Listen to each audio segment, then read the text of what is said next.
ఇప్పుడు ఈ ముచ్చట ఎందుకు మాట్లాడుతున్నా అంటే మనం ఇప్పుడు చూసుకున్నట్లయితే సర్పంచ్ ఎలక్షన్స్ రాబోతున్నాయి. మళ్ళీ ఇంకో 9 months లో వరంగల్లో కానివ్వండి, అక్కడ కూడా ఇంకా మన కార్పొరేటర్ ఎలక్షన్స్, మళ్ళీ జిహెచ్ఎంసీ ఎలక్షన్స్, మళ్ళీ ఇప్పుడు హైదరాబాద్ లో జూబ్లీ హిల్స్ ను గోషామహల్ కూడా బై ఎలక్షన్స్ రాబోతున్నాయి. మరి ఇక్కడికి వచ్చి ప్రచారం చేయాల్సింది ఎవరు? కార్యకర్తలు. నాయకులందరూ కూడా ఇప్పుడు మళ్ళా కార్యకర్తలను మభ్య పెడుతున్నారు.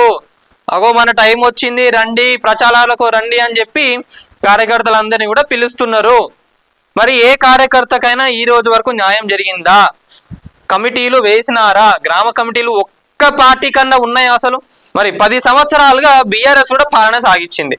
మరి బీఆర్ఎస్ ఏమైనా రాష్ట్ర కమిటీలు వేసిందంటే అది లేదు. ఇప్పుడు అందరికి ఎట్లున్నదంటే బీఆర్ఎస్ ఏమో మాకు ఇప్పుడు ఎలక్షన్లు పెట్టినా కూడా 100కు 100 సీట్లు మేము గెలుస్తామని చెప్పి బీఆర్ఎస్ చెప్పుకుంటుంది. కాంగ్రెస్ ఏమో మా పాలననే ప్రజలందరికీ నచ్చింది, మళ్ళీ వచ్చే ఎన్నికల్లో కూడా మేమే గెలుస్తామని చెప్పి కాంగ్రెస్ చెప్తున్నది. బీజేపీ ఏమంటుంది?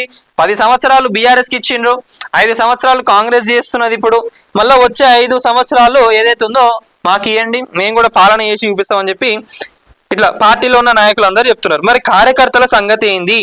లేటెస్ట్ అప్డేట్స్ కోసం మన నేటి ధాత్రి ఛానల్ని సబ్స్క్రైబ్ చేయండి. అలాగే మీకు నచ్చిన వీడియోని లైక్ చేసి, షేర్ చేసి, కామెంట్ చేయండి.